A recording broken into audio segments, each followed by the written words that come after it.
First Contact Deception. The Arcadian warfleet dropped out of hyperdrive at the edge of Sol's system, their quantum engines humming with barely contained power.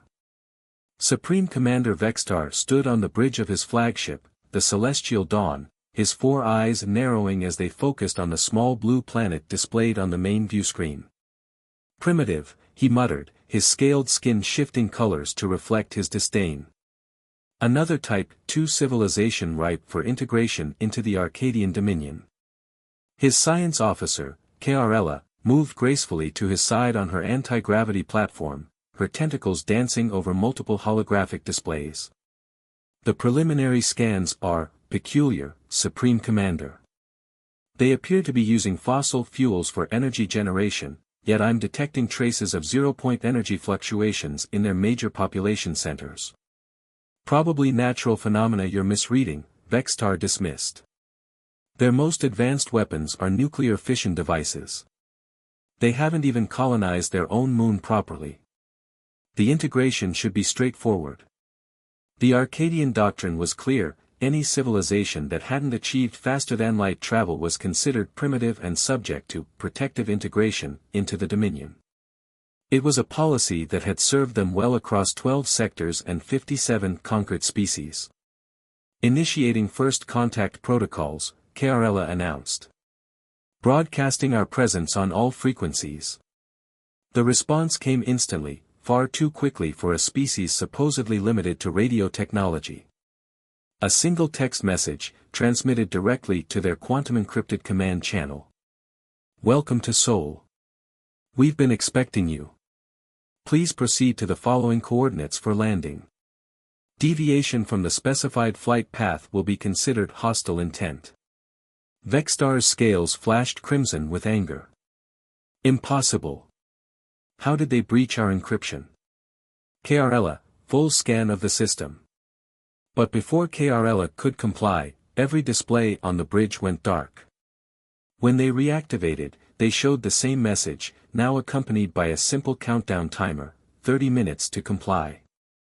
"Supreme Commander," Krella's voice wavered. "I'm detecting nothing. Explain." "No satellites, no defense platforms, no ships. Nothing we detected on our initial scan.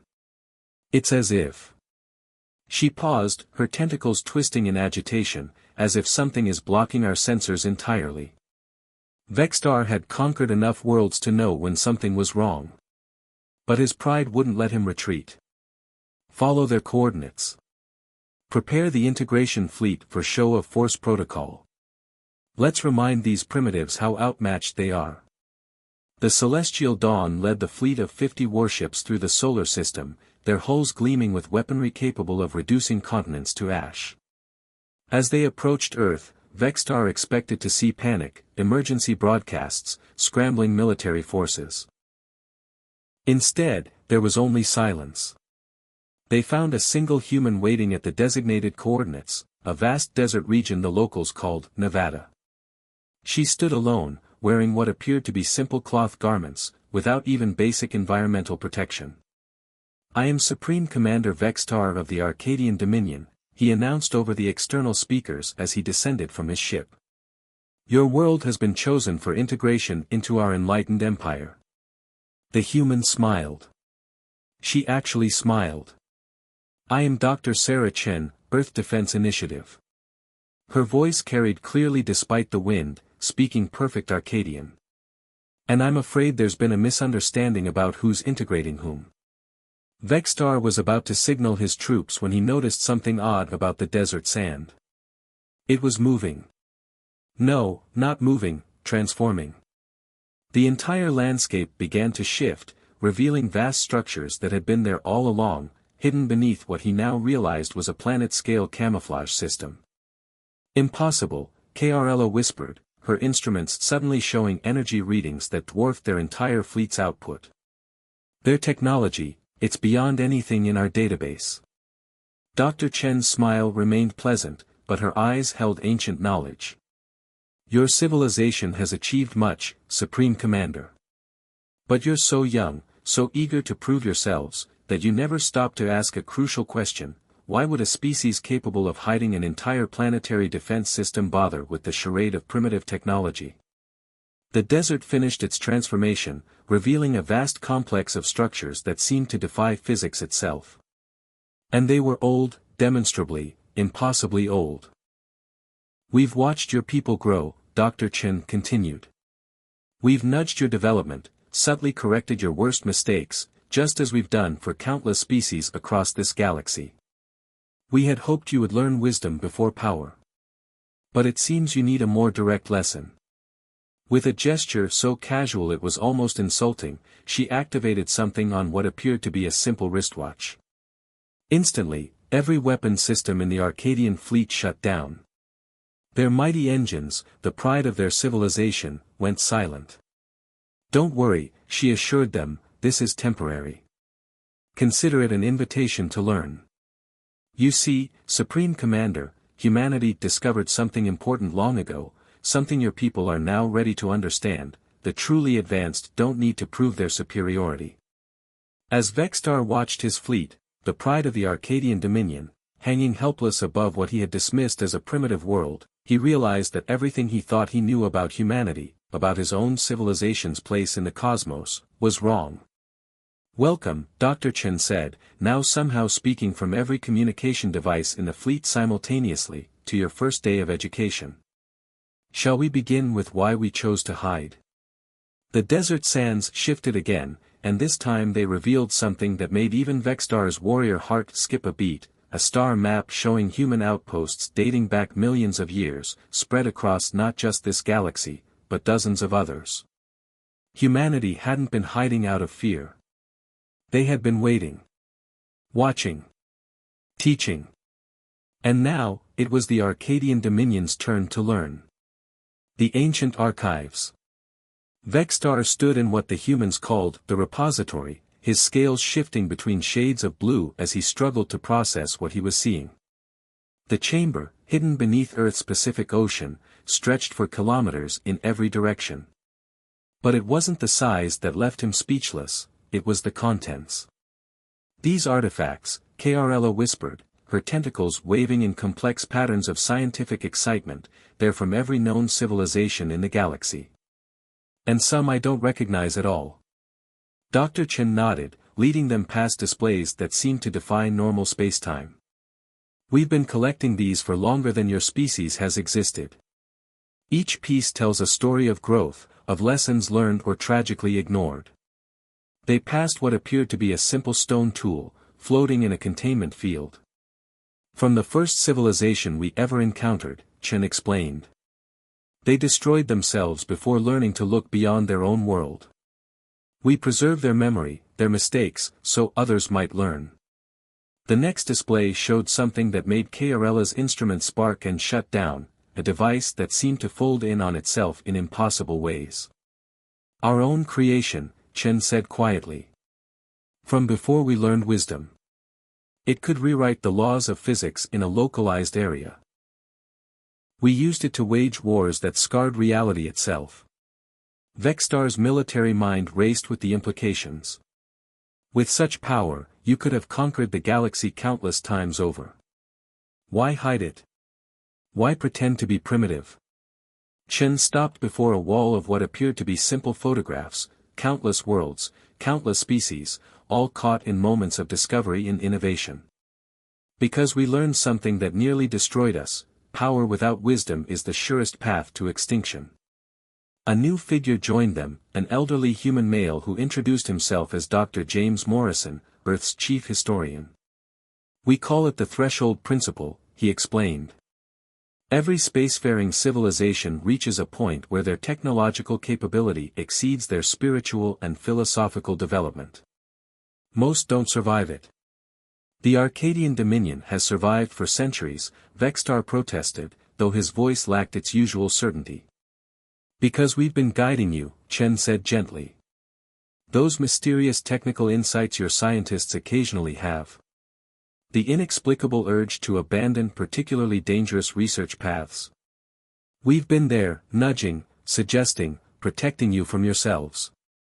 They reached a central chamber where a holographic display showed the galaxy in real time.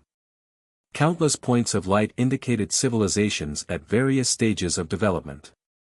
Some glowed brightly with achievement, others flickered with potential, and some sadly dimmed to nothing as they watched. "We're not humanity's only outpost," Morrison explained.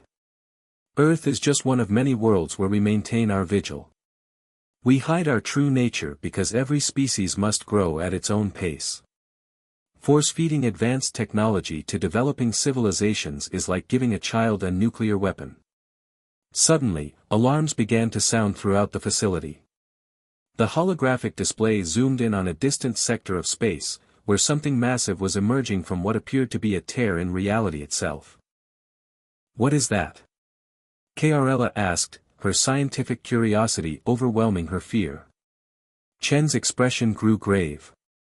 "The reason we're revealing ourselves now. We call them the Void Hunters, beings from a universe that died long ago. They seek out civilizations approaching the threshold, offering them power beyond imagination. What they don't reveal is the cost."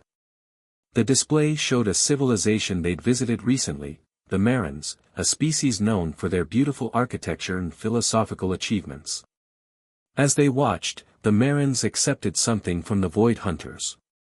Within moments, their entire civilization transformed, achieving technological marvels beyond even what Vextar had seen in the repository. Then, horror struck. The Marin's world began to crack, not physically, but somehow fundamentally. Reality itself seemed to reject what they had become. "Power they weren't ready for," Morrison said softly. "Knowledge without the wisdom to use it.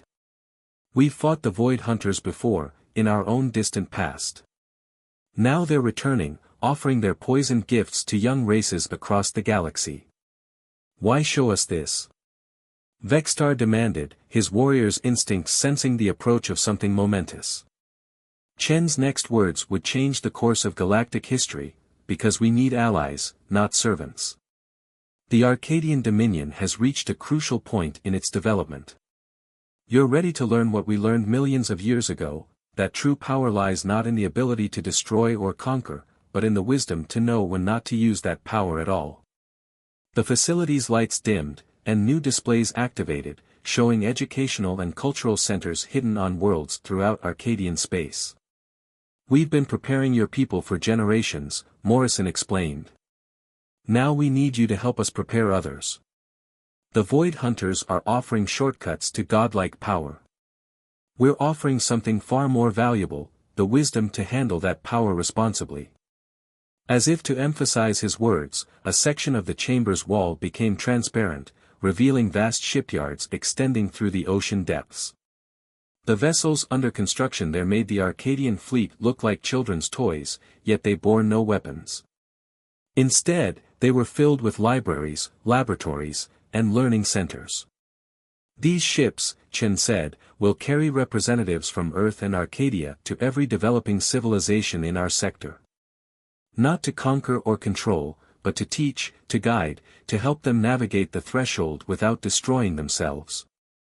Vextar's scales shifted to a deep purple of understanding. His people's destiny wasn't to rule through force, but to join humanity in something far greater, becoming teachers and guardians for the next generation of spacefaring species. The repository's alarms continued to sound, counting down to the approaching crisis. But now, for the first time in millions of years, humanity would not face it alone. The Guardian Protocol. The Void Hunters' emergence accelerated faster than anyone had predicted. On the observation deck of humanity's hidden lunar facility, Vextar watched as tears in spacetime appeared across the galaxy, each one unleashing entities that defied conventional physics. "They're targeting developing civilizations in a systematic pattern," Carella announced, her tentacles dancing across holographic displays that merged Arcadian and human technology. "The Zenith cluster will be hit within 48 hours. Dr. Chen stood beside them, her simple clothing contrasting sharply with the advanced technology surrounding them. "The Zenith species are approaching their own threshold moment. They're particularly vulnerable to the Hunter's offer. Then we evacuate them," Vextar suggested, his warrior's instincts pushing for direct action. No, came a new voice. Admiral Sarah Martinez emerged from what appeared to be a normal shadow but couldn't possibly have been. We don't evacuate. We educate. The Admiral activated what looked like an ancient mechanical watch. The observation deck transformed, revealing the true scope of humanity's lunar installation. Beneath the cratered surface lay a facility that stretched for thousands of kilometers, filled with technology that made Vextar's most advanced weapons look like stone tools. This is the Guardian Protocol, Martinez explained, gesturing to a massive holographic display showing countless points of light, each representing a civilization under humanity's hidden protection. We developed it after our own encounter with the Void Hunters, millions of years ago. The display zoomed in on Earth's ancient history. Vextar and KRLA watched in awe as humanity achieved technological miracles, then stepped back from them voluntarily. They saw great cities phase out of normal spacetime, massive fleets transformed into teaching vessels, weapons of unimaginable power turned into tools of creation. We didn't hide our technology because we had to, Chen explained. We hid it because we learned something the Void Hunters never could. The most advanced civilization isn't the one with the most powerful weapons. It's the one wise enough to know when not to use them. The facility shuddered as another reality tear appeared, this one uncomfortably close to Earth. Through it came something that defied description, a mass of shifting possibilities and abandoned futures. They remember us, Martinez said grimly. From the last time we refused their offer. When we chose wisdom over raw power. KRLA's scientific instruments were going haywire. The readings, they're suggesting these entities aren't just from another universe. They're from the end of everything, Chen finished. They come from a reality that chose power over wisdom, technology over understanding. They consumed their universe so completely that they had to find new hunting grounds. Vextar watched as human operators throughout the facility activated systems that had laid dormant for eons. But they weren't weapons systems. Instead, vast networks of education centers, hidden in plain sight on thousands of worlds, hummed to life. The Guardian Protocol isn't about fighting, Martinez continued. It's about teaching. Every civilization reaches a point where it must choose between power and wisdom. The Void Hunters offer one path. We offer another. On the main display, they watched as the Zenith cluster received its first contact from the Hunters. Impossibly advanced technology, godlike power, all freely offered. But thanks to generations of subtle guidance from hidden human teachers, the Zenith leaders hesitated. Look, KRLA gasped. They're refusing the offer. Chen smiled. Because they've learned to ask the right questions. Why would such advanced beings freely offer their technology? What's the true cost of power without understanding? The Void Hunters' response was immediate and violent. Reality itself began to tear around the Zenith homeworld. But then something remarkable happened. Hidden defensive systems, placed by humanity millennia ago, activated. Not to fight, but to protect. To preserve. To give the Zenith people time to make their own choice. This is why we reveal ourselves now, Martinez explained. The Hunters are growing desperate. More civilizations are choosing wisdom over raw power. They're losing their grip on this reality. Vextar's scales shifted to the deep blue of revelation. The Arcadian Dominion, you've been preparing us for this moment. All those worlds we thought we were conquering were already under our protection, Chen finished.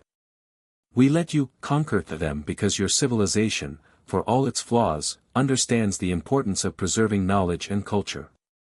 You don't destroy what you conquer. You absorb and learn from it.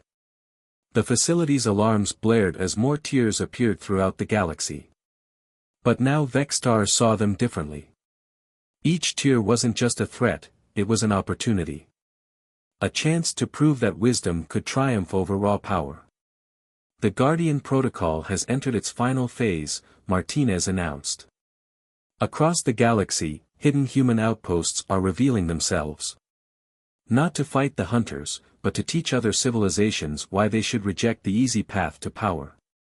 As they watched, the galaxy began to light up with countless points of hidden human presence, each one a beacon of learning and understanding in the growing darkness. The true war wouldn't be won with weapons, but with wisdom. And humanity had spent millions of years preparing for this moment.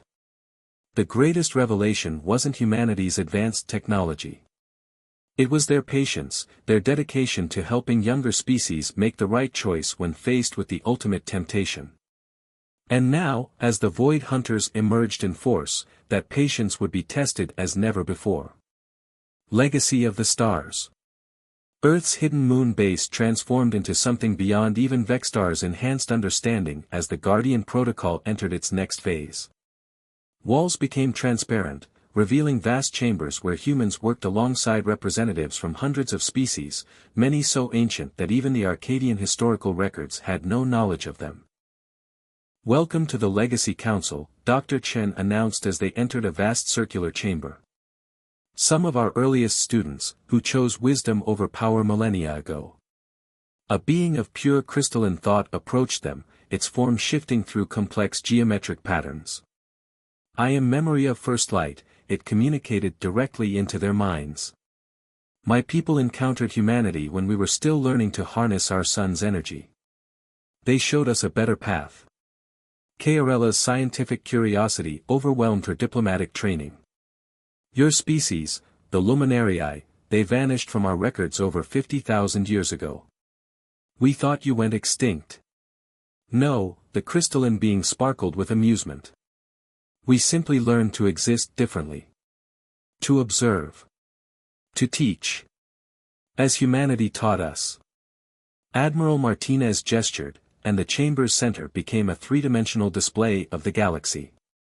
But this wasn't just a map, it was a timeline, showing the rise and fall of civilizations across millions of years.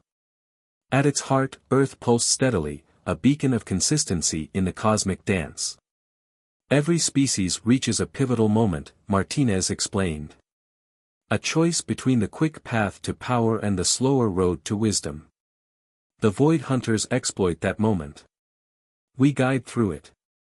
They watched as the timeline played forward. Civilizations that chose power flared brilliantly before burning out. Those that chose wisdom grew more slowly but endured, eventually joining humanity's hidden network of teachers and guardians.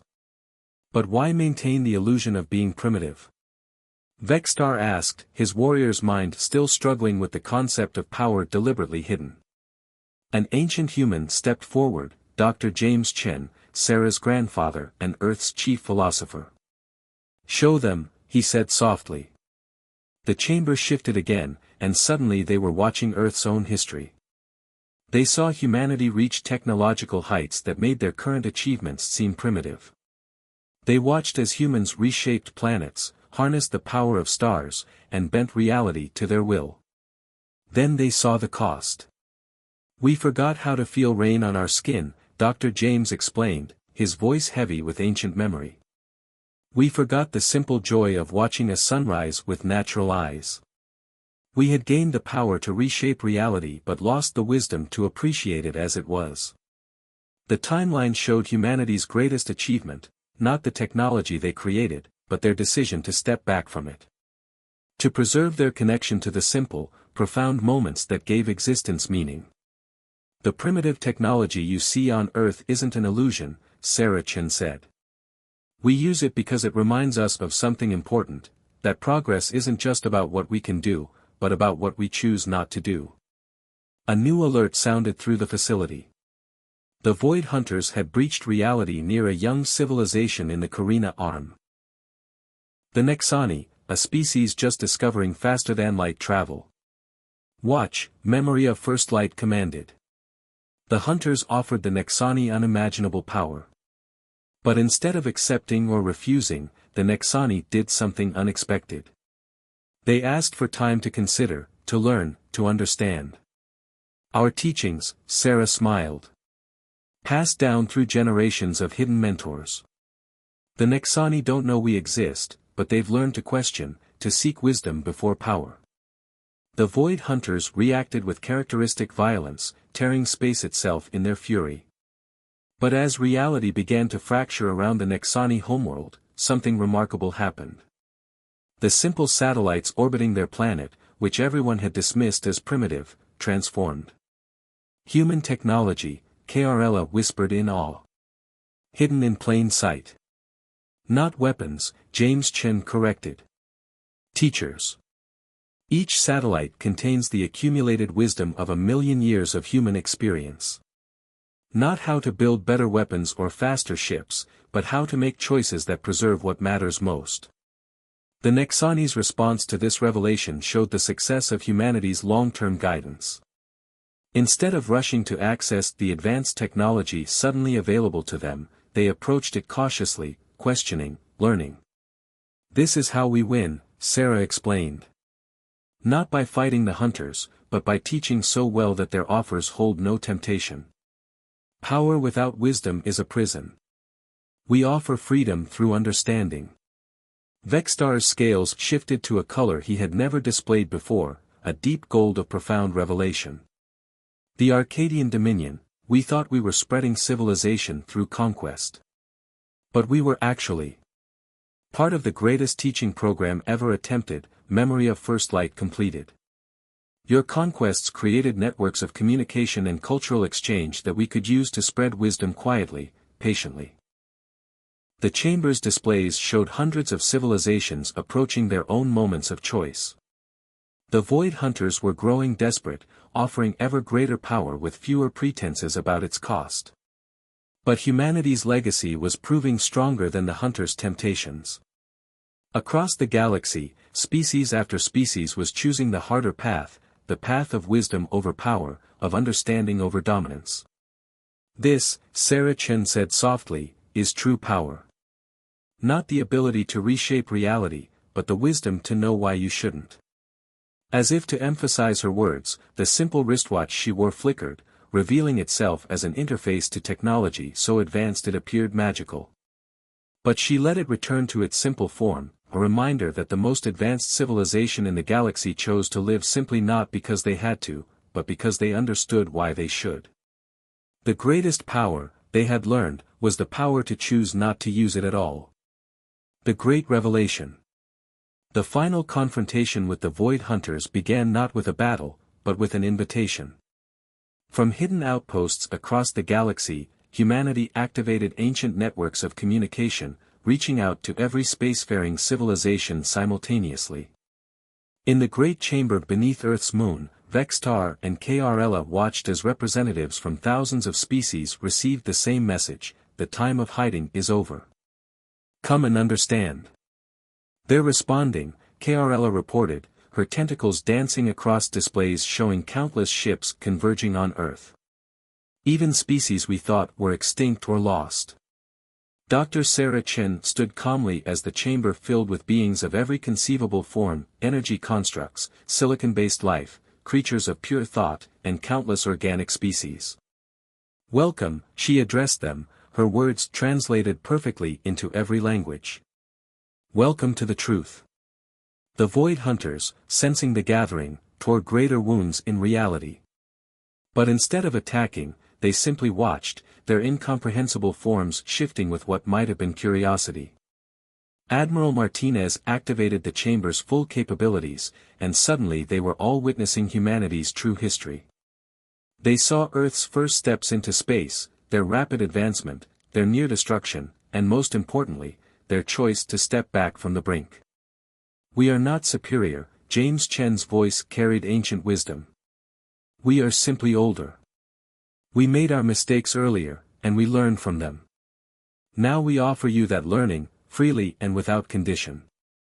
The gathered representatives watched in awe as humanity demonstrated their true capabilities.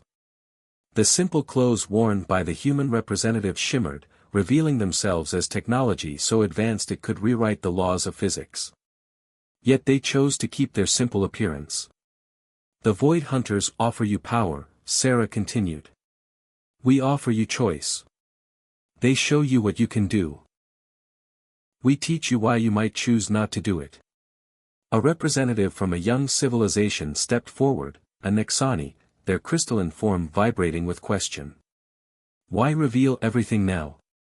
Memory of First Light answered, its crystalline form resonating with truth. Because the galaxy faces a choice. The hunters offer one future, power without limit, progress without pause, achievement without understanding. We offer another, wisdom before power, understanding before action, preservation before advancement. The chamber's displays showed the cost of the hunter's path, universes burned out, realities collapsed, civilizations that gained ultimate power only to lose everything that made existence meaningful. Then they showed humanity's alternative, worlds where advanced technology existed alongside simple tools, where species learned to grow slowly, preserving what mattered while advancing in wisdom as much as capability. The Void Hunters, perhaps sensing the shifting tide, made their final offer. Reality itself buckled as they projected visions of power unimaginable, the ability to reshape galaxies, to rewrite the laws of physics, to transcend the very concept of limitation. But humanity had spent millions of years preparing for this moment. From hidden caches across the galaxy, they activated their greatest achievement, not a weapon or a shield, but a network of understanding. Every being in the chamber, every civilization watching across space, suddenly gained the perspective of time. They saw futures branching out before them, the quick path to power that ended in emptiness, and the slower path to wisdom that led to something far greater. This is our true legacy, Sarah Chen declared. Not the power we achieved, but the wisdom to step back from it. Not the ability to reshape reality, but the understanding of why we shouldn't. The Void Hunters' forms twisted in what might have been frustration or fear. For the first time in their eternal existence, they faced something they couldn't comprehend, the power of voluntary restraint, the strength found in choosing not to dominate. Vextar watched as his own people, the proud Arcadian Dominion, made their choice. Their vast fleets, once dedicated to conquest, transformed into vessels of learning and preservation. Other civilizations followed, each finding their own way to balance advancement with wisdom. The hunters, faced with the first true defeat in their existence, began to withdraw. Not driven back by superior firepower or advanced technology, but by something far more powerful, the united wisdom of countless civilizations choosing a different path. This, Memory of First Light observed, is the true power humanity has been nurturing all along. Not the power to destroy or dominate, but the power to choose, to preserve, to understand. As the reality tears sealed themselves, as the hunters retreated to their own depleted universe, humanity began its next great task, teaching the galaxy not how to wield power, but how to wield wisdom. The simple wristwatch on Sarah Chen's arm remained just that, simple, functional, a reminder that the most advanced civilization in history chose to live simply not because they had to, but because they understood why they should. In the end, humanity's greatest achievement wasn't the power they had hidden, but the wisdom they had shared. The galaxy would never be the same, and that was exactly as it should be. For in the choice between ultimate power and ultimate wisdom, they had helped the galaxy choose wisely. End.